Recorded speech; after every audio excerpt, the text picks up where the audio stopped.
Hi, it's me, D Sparta, and welcome to my channel. I just want to post up here a trailer with an introduction about who I am and how I got into doing these videos. Because, yeah, I get asked. So, I am a psychic medium who has studied the spiritual world in college, learning demonology, angelology, divine healing, and I studied theology along with ancient history, religions of the world, and the gifts of the spirit. I grew up in a Christian home, and we ended up becoming a part of a mega church, even though my dad was a pastor at one time of his own little church. Oh, but we merged and got involved, got back into the main church, this mega church. And I grew up in a Christian home and part of this mega church. And while I was there, I was a worship leader and a youth counselor, a Sunday school teacher, and I worked there in the radio and TV ministry part of the church. I would go to other churches and I would teach them how to do a vacation Bible school, how to set up a Sunday school, how to work with youth. Um, I was very active in working with the youth ministry and the kids on the streets and in Compton in the projects. I got to know them very well. And while I believe in Jesus and God the Father and the Holy Spirit, I also believe that there's so much more out there that we don't fully understand.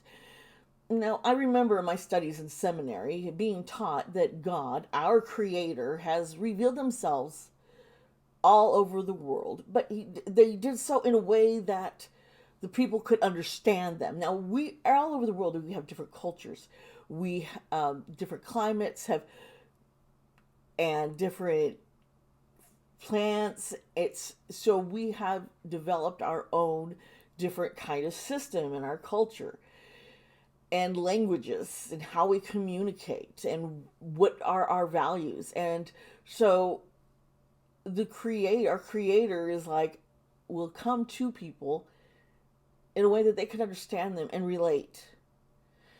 So this also made me wonder more about why was missionary work so important. And quite often our missionary work turned into this whole sanitization of someone's culture, wanting to take away any ethnicity and any differences. You've got to be like the European white people, and that is disgustingly wrong. And I think I know it caused more harm than help. Now, I realize that God, the Great Spirit, our Creator, was everywhere and could be seen in religions all around the world. The more I studied, the more I could see the similarities. And to say that Christianity is monotheistic would be inaccurate. The Hebrew word used in Genesis and throughout the Bible, Elohim, is plural for God. Even look into the Holy Trinity. You see, there are three individuals, but they say that they're one. They're the same, but there are three of them. there's more. And even the Bible talks about there being other gods or and other religions. And it doesn't necessarily mean, excuse me, that, one religion was better than the other. And I also see religions try to claim another copied them. I see this especially all over the internet, especially around Christmas and Easter. But that's not it. Christians aren't copying pagans and vice versa. They're all drawing from that same spiritual source. For instance, Yule. It's celebrated on winter solstice, December 21st. While Christmas is on December 25th. They're on different days.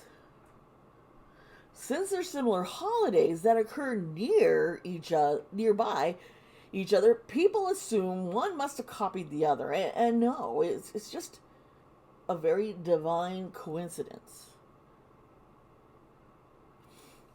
People make assumptions because they want to feel better about themselves and say, hey, I chose the right religion because you're copying. It's not. It's all interconnected. See, our gods come to us in ways that we, as I said, can understand and accept. And I don't see one religion better than another. And that there is not one true religion to follow, true church, temple, you know. You need to follow your heart and spirit to decide what works for you. Now, I'm going to put this little disclaimer in here, folks, because there are cults and branches of various religions that are corrupt. And they mislead people. And this is where I say, beware of false prophets. They are there. And they will lead you astray. You see, when you open yourself up to the spirit world, you need to be safe and not foolhardy. Demons and angels are real. Demons want to corrupt, destroy, manipulate, and deceive. And angels, they're our protectors and who guide us and help us along in our spiritual journey and our journey here on earth. Yes, I have seen spirits, angels, and demons, and I still do.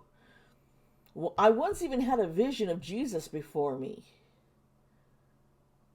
And he didn't look like what you see, Constantine, you know, the whole, you get the white Jesus dude. That's not how he looked, folks. I just have to put that in there. Once again, sanitizing who Jesus is, who this man was Jewish. He's from the Middle East, folks. And he didn't look all pale with blonde flowy hair. That's not Jesus. He did live here on this earth and was a real person. And I see him as a son of God. He was a prophet. He was brought here to tell people about God and to bring hope. You see, I have many gifts, as they would say, gifts of the Spirit, which has been very overwhelming for me growing up. And I avoided for a long time walking in the Spirit. It took me stop and realizing I need to choose for myself. I need to understand myself better. And I did a lot of shadow work. And a lot of healing took place. And I became more comfortable with my gifts again. So, this is where I am. You see, I have prayed for someone and have their be healed right there. And this has happened quite a few times.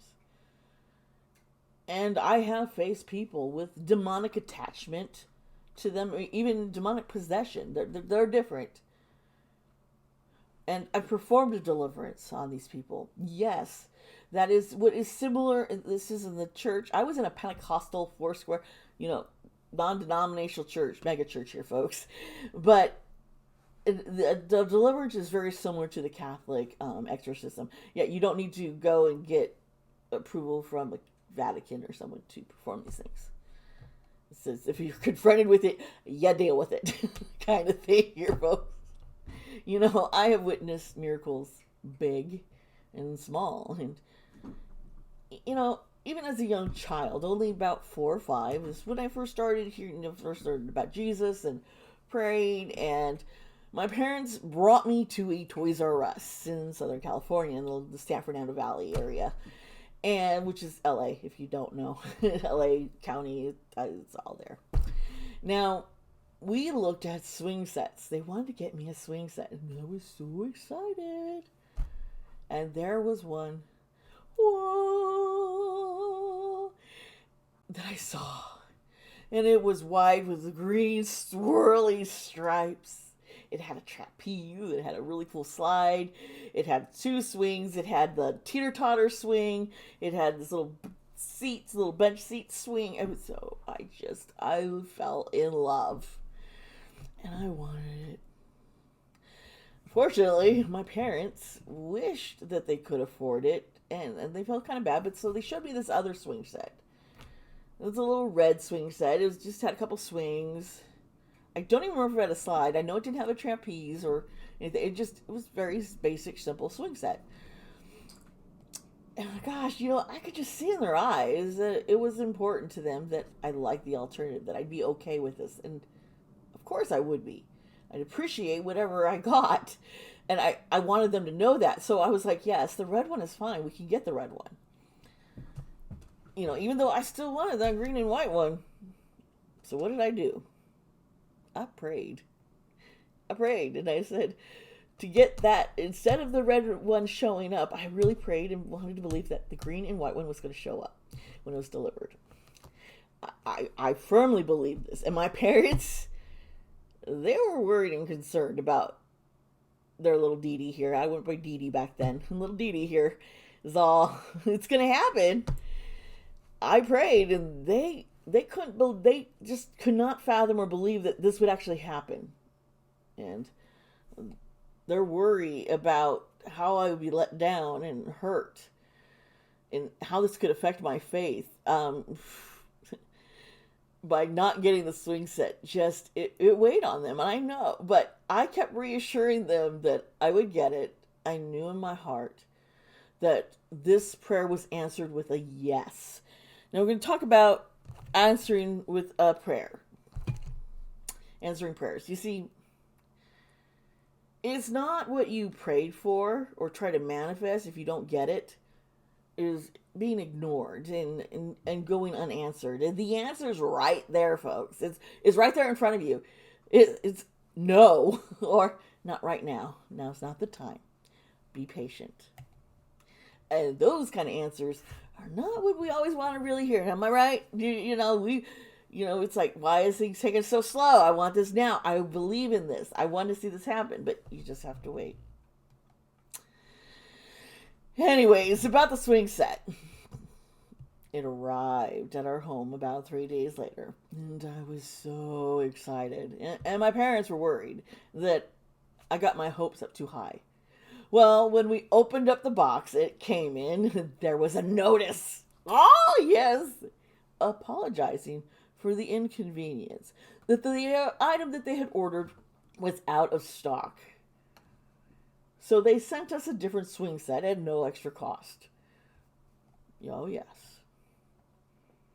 Guess what was in the box? The green and white swing set. I never doubted it. But my parents, they were shocked. They couldn't believe it. But there it was. And that's just a small little miracle I could share with you. And I've had experiences that while in a dream state, a person who's come to me at the moment of their death to share with me something they want myself or another to know. One time it was my grandfather. And he shared so much with me. And even had some concern, shared even some of his concerns, because he knew what was going to come. And at the time, I had a hard time believing some of the things he told me. But I sit here now, and I see how he was right. And I know to this day, he's still nearby me, as are more of my family and ancestors. And they are here as my spirit guides. They watch over me. I don't feel so alone and abandoned, especially as of late, the recent years, where my family, my parents and siblings have disowned me, my wife and kids. And this hurts. But I had been warned that my dad would turn against me and pull the family away. I just didn't want to believe it could happen. My grandfather, James Hunsel Stewart, wanted me to know that he loved me and always will, even in death. I was his granddaughter, and he wouldn't abandon me. Another experience I remember wasn't so pleasant, okay? I was feeling the moment of this person's death, and it was terrifying. I'm trying to censor the language, but it was like I was being buried alive. There's just all these rocks and dirt just piling and blackness. Then there was blackness. Oh, my ring popped off. And then my friend Jen showed up, unscathed, in my dream, and she explained she had some things she wanted to show me and tell me, because she wanted it passed on to a dear friend of ours. And so, I ended up doing so. But when I woke up the next morning and I was checking out the news, I learned of her death and her brother's in Hawaii, where she was in an avalanche. And that was hard. And when I saw that, I knew I needed to talk to my friend. He needed to know just how truly special he was to her.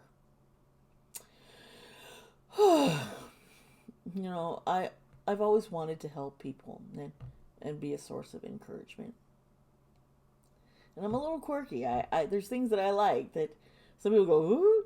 The paranormal and unsolved mysteries, true crime have always been things I've been drawn to and enjoy researching.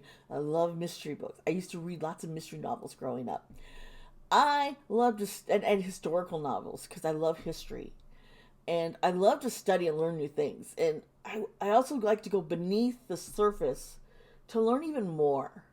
That was something I learned in seminary.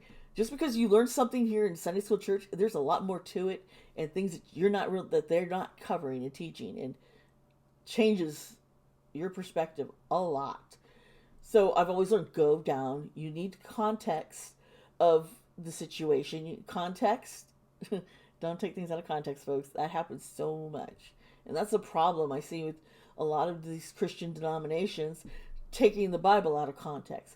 Maybe people are taking the Quran out of context. You're taking things that were given to you and you taking it out of context and misusing it. And that's why it backfires. And yeah. Anyway, this fascination and these things are what inspired my true crime tarot videos. Now, I didn't want to just explore and research into cold cases, unsolved mysteries, any kind of true crime, because so many already do this, and they do it well. And I also just don't want to do a tarot reading on these cases and mysteries. There are others who do this, and yes, do it well. So I decided to pull it all together and present to you my research, and then do a psychic tarot reading on the topic. Now, I was concerned that my videos would be too long, and that hasn't been an issue. You see, I also use the chapter link so people can enjoy the research of the tarot, or the tarot reading, or both. I want to make it easier for my viewers to watch the parts that interest them most. And I just want to thank all of you who have been so supportive and subscribed. You're part of my true crime family here on YouTube, and I look forward to your comments and ideas that you share with me. I love you all so much. And remember, be kind to yourself and be kind to others. I love you. Bye.